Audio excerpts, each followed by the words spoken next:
Rama Devi women's university में इन्होंने अपनी स्नातकोत्तर शिक्षा प्राप्त की है। मयूरभंज जिले के यहाँ पे मैं बताना चाहूँगी कि पूरे उड़ीसा में एक मयूरभंज जिला है जहाँ पर महिलाएं जो माँ सुभद्रा का रथ है वो खींचती हैं, देवदलन को खींचती हैं। और हम सब महिलाओं के लिए जब हम समता की बात करते हैं, समानता की बात करते हैं तो उन सभी में ये उसी जिले से आई हैं। उनके साथ उड़ीसा राज्य के मुख्यमंत्री और विधानसभा की वाचस्पति सुरमा पाड़ी भी हैं, मुख्यमंत्री भी केओंझर जिले के हैं। और ये हमें बताना चाहूँगी कि एक बहुत गर्व की विषय की बात है जब हम बात करते हैं कि जनजाति बहुल्य जगह से जब कोई गणतांत्रिक पद्धति से चुनकर सब लोगों के साथ आता है तो महामहिम राष्ट्रपति महोदया आज इस रथ यात्रा को स्वयं अपनी आंखों से देखने के लिए आ रही हैं। ये प्रथम महिला गवर्नर है जो झारखंड में रही थी और रायरंगपुर का एक जिला है ऊपर बेड़ा, उसमें उन्होंने जन्म लिया था।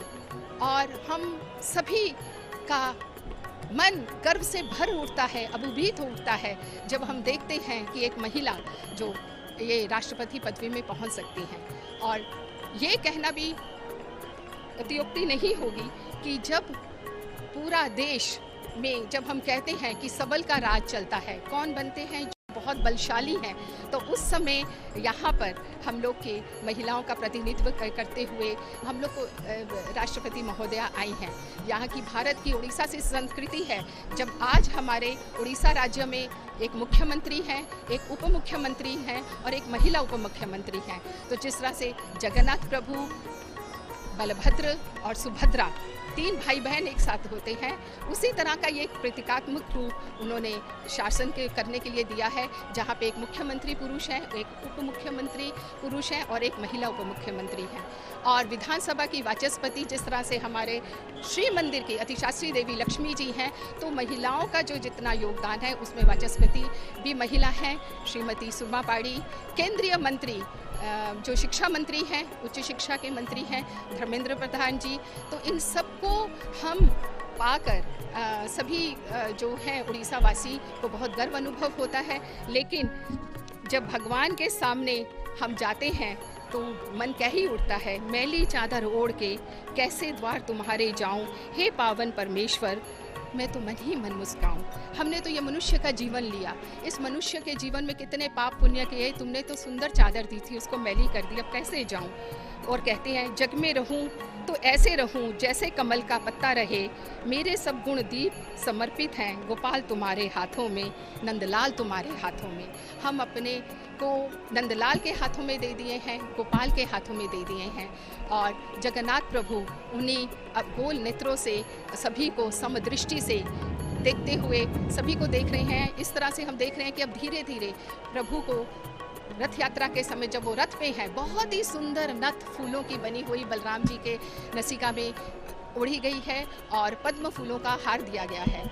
पद्म और दूसरे फूलों से सुसज्जित इनके श्रृंगार होते हैं। जिस तरह से एक आदिवासी कन्या अपने को फूलों का श्रृंगार करती है, शंकराचार्य जी सबको प्रणाम करते हुए और सभी को आशीर्वाद देते हुए, सनातन धर्म में, हिंदू धर्म में जब भी कोई संकट आता है, जब भी कोई मन में शंका पैदा होती है तो वो सिर्फ शंकराचार्य जी के पास जाते हैं कि इस धर्म संकट को दूर कीजिए और हमें गाइड कीजिए, आप जो बताएंगे उन्हीं के अनुसार हम आगे बढ़ेंगे। तो भगवान जी के रथ पे जब भगवान स्वयं विराजमान है, सुंदर पुष्पों से सुशोभित है, वहाँ पे हमारे राष्ट्र के बड़े से बड़े संत आकर जो नमन करते हैं। तो ये एक ऐसी परंपरा है जो बताती है कि चाहे वो संत हो, चाहे वो राजा हो, चाहे वो शासक के अधिकारी हो या लोक नेता हो, सभी को जगन्नाथ प्रभु को नैवेद्य अर्पण करने आना ही पड़ता है, उन्हें प्रणाम करने आना ही पड़ता है। भगवान के तीनों रथों पे सवार और इतने सुंदर पुष्प के श्रृंगार हैं, उनके अलंकारों के नाम जो पाँव में पहने जाते हैं, हाथों में लगाए जाते हैं, श्रीभुज, किरीट, ओढ़नी आड़ी, कुंडल, कदम्ब बाल, चंद्रकांत, सूर्य चंद्र, आड़कानी चंद्रिका, अलका, गागड़ा माली, तिलक, त्रिखंडिका, कमर पट्टिका, ये सब फूलों से बनी हुई होती हैं। और ये देवी सुभद्रा के अलंकार हैं, किरीटी, ओड़िया मणि, कान कदम माड़ी, दुईटी तगड़गी, सेवती माड़ी, चंद्र सूर्य और घाघरा माड़ी।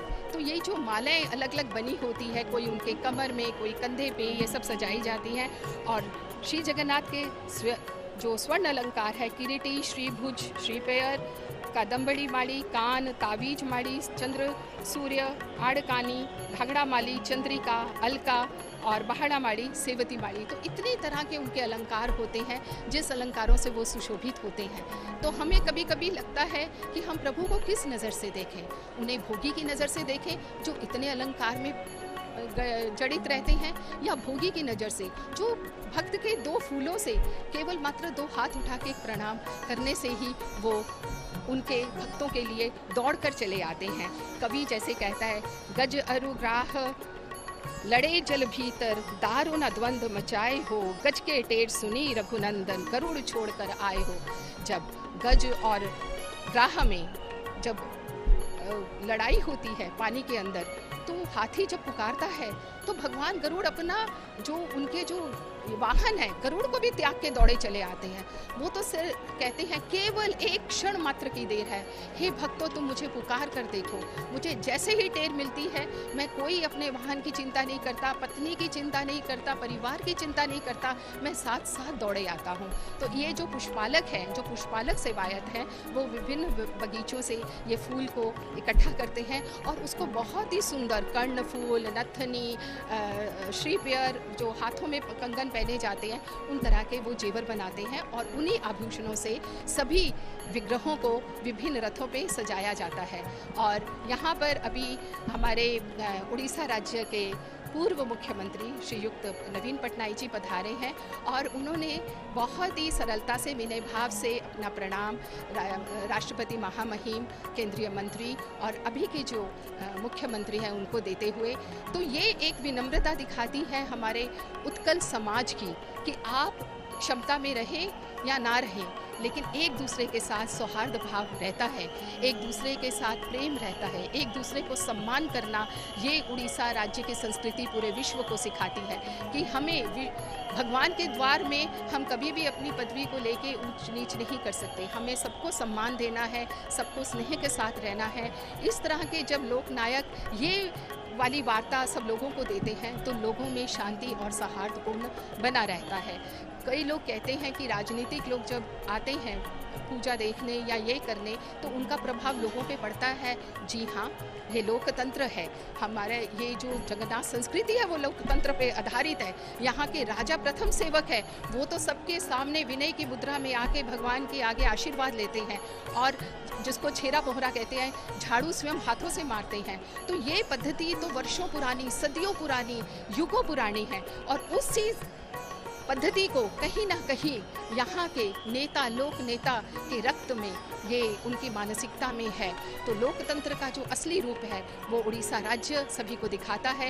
ये हमारे संत शंकराचार्य जी, विश्रानंद स्वामी, उनकी अभी काफ़ी आयु होने के कारण वो अपने साथियों का सहारा लेते हुए रथ से जाते हैं, लेकिन स्वामी निश्लानंद जी, शंकराचार्य जी जब भी रथ पे गमन करते हैं तो वो कनिष्ठ से ज्येष्ठ की तरफ करते हैं। तो सबसे पहले छोटी बहन के रथ में, फिर जगन्नाथ के और फिर बलभद्र के। तो ये उनके नियम है, उसी नियमानुसार वो इस उम्र में भी आकर उनका ये प्रथम कर्तव्य माना जाता है। इसीलिए वो आकर अपने 20 सेवक गणों के साथ आकर, जो कि यहाँ पे पुरी में गोवर्धन मठ में रहते हैं, और गोवर्धन मठ की सेवा इस मंदिर के प्रति महोत्सव में बहुत ही मुख्य है, क्योंकि जो मंदिर की 22 पहाड़ में काशी विश्वनाथ का मंदिर है, वहाँ पर पंक्ति भोज जो लगता है नीलाद्री विजय में और बाहुड़ा में और रथ यात्रा में, वो पंक्ति भोज की सेवा ये गोवर्धन मठ से आती है।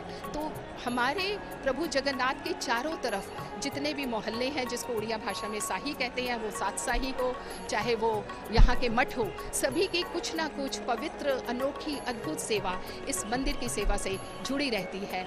और यहाँ पर उन्हें यहाँ की जो उत्कल की यहाँ पे पुस्तक भेंट देते हुए, क्योंकि जब राष्ट्रपति स्वयं आई हैं तो स्वयं चाहते अपने हाथों से हम उनको यहाँ के जो प्रशासनिक अधिकारियों ने जो मंदिर की जो किताब निकाली है उसका उद्घाटन करने के लिए, क्योंकि ये कितना अद्भुत मिलन है जहाँ पे हमारे उप मुख्यमंत्री भी हैं, वाचस्पति भी हैं, राष्ट्रपति के साथ केंद्रीय मंत्री भी हैं, पूर्वतन मुख्यमंत्री भी हैं। इस तरह का नज़ारा कहीं और देखने को मिलेगा। सभी इस पवित्र पुस्तिका का उन्मोचन करते हुए और सभी को एक आशीर्वाद रूप में देते हुए, जय जगन्नाथ, जय जय जगन्नाथ, जय जय Jagannath.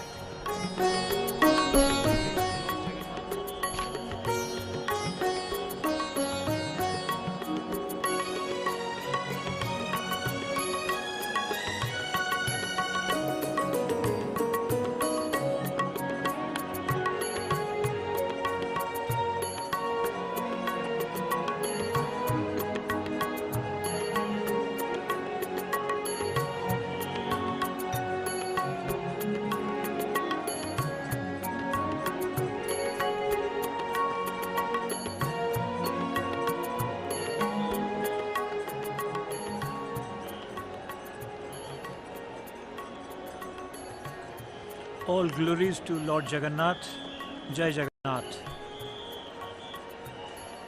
His Holiness, the Sankaracharya of the seat of Govardhana Pith, is there on the floor of the chariot Nandi Ghosha, is making round of all the chariots as a matter of his protocol. First he alighted the chariot of Goddess Subhadra and then on to the chariot here. And there is no ritual, and he doesn't do any ritual there. It's a practice that is there for hundreds of years. And he is Nishchilananda Saraswati. He became monk at the age of 17. He studied Vedic mathematics in Delhi, and he is by all standards the greatest living exponent of Vedic mathematics right now. And he is the 145th pontiff of the Govardhana Pitha. Some also call it Govardhana Matha.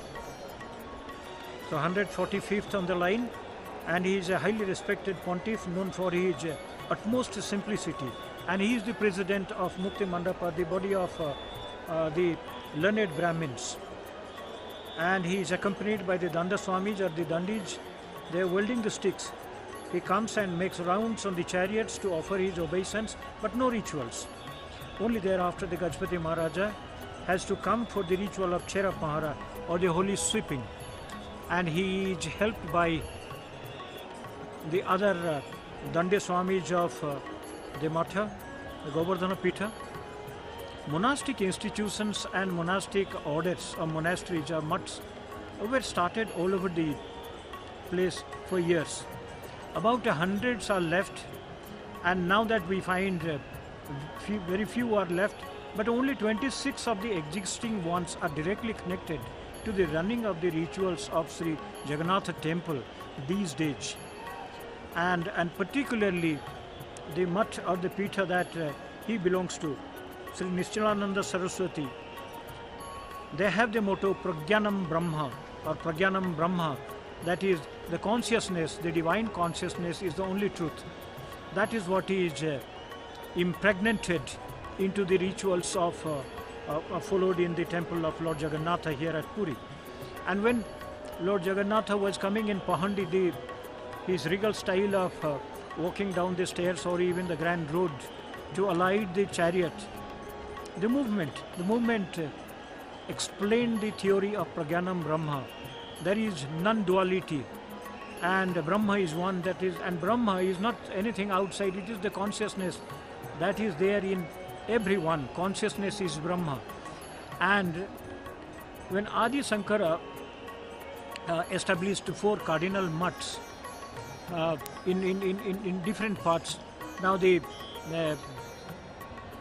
Her Excellency the President of India, Srimati Draupadi Murmu, alongside His Excellency the Governor of Odisha, Sri Raghuveer Das, and also the Chief Minister of the state, Honorable Sri Mohan Maji, and the former Chief Minister of the state, Sri Naveen Patnaik, along with the Honorable Minister of State for Education, Honorable Minister of Union Government for Education, Sri Dharmendra Pradhan, they are all seated there.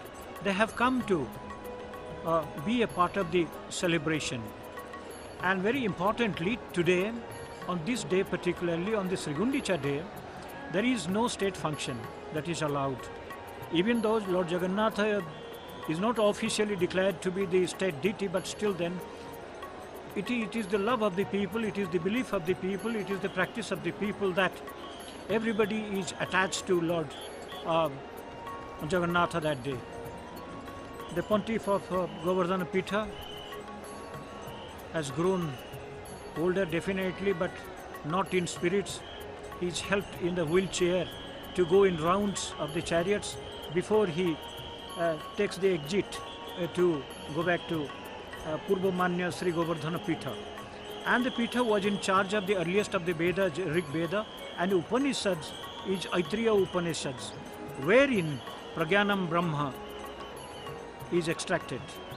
And the presiding deity of the monastery is Lord Jagannatha himself, and other presiding deity, the mother power, is Sri Bimala. And here in the temple, when the food offering is made to Lord Jagannatha, a part of it is taken to Goddess Bimala's temple, and after that it is only available for the general public and it becomes Mahaprasada. It's not just Prasada, it is Mahaprasada. Means it has grandeur. 56 types of delicacies are prepared every day, some dried and some wet also. And rice offering is also made. And dry offerings are mostly made in the evening. The offerings are made. And this is how the practice is done. And the order of learning is Prakasa. And the title of the monastic head is Bhogavari. Bhogavari is the order there. And the monks, they have a different order. There are 10 types of monks in India in Sanatan Dharma that allows. And here we have the Vana Aranya order. They belong to this Math, Sri Govardhana Matha. The oldest and foremost monastery to have been founded in Puri is Govardhan Matha, and known as the Govardhan Pitham also. That was founded in about, say, 486 before Christ, more than 2,500 years back, by Sri Adi Sankara, who hailed from Kaladi in the present day state of Kerala. So, stage is all set and ready, and after that there will be small rituals. The besa or the dresses of Lord Jagannatha, Lord Balabhadra and Goddess Subhadra will be little adjusted so that they will be made presentable for the journey. And after that the holy king Gajapati Maharaja of Puri, he is called the Thakur Raja, translated into English as holy king, he would be coming. And here, talking about the mathas, there are many mathas also. Ramanuja had founded the Emara Matha, which is just in front of the eastern gate, that is Lions Gate. A large part of it has been demolished, and Emara Matha still exists. And historically, Emara Matha has a larger contribution to the formation of the state of or the province of Odisha, and that Matha promoted and patronized art, culture, and also it has the biggest and the profoundest library, Raghunandan Library. It has been shifted now, and here all attention is on the Sri Naveen Patnaik, and he is the ex-chief minister, former chief minister of the state, and wherever he goes and he pulls crowd, and here he is he is surrounded by all the press people and also servitors also. Then Madhavacharya had established the Balabhadra Chata Matha.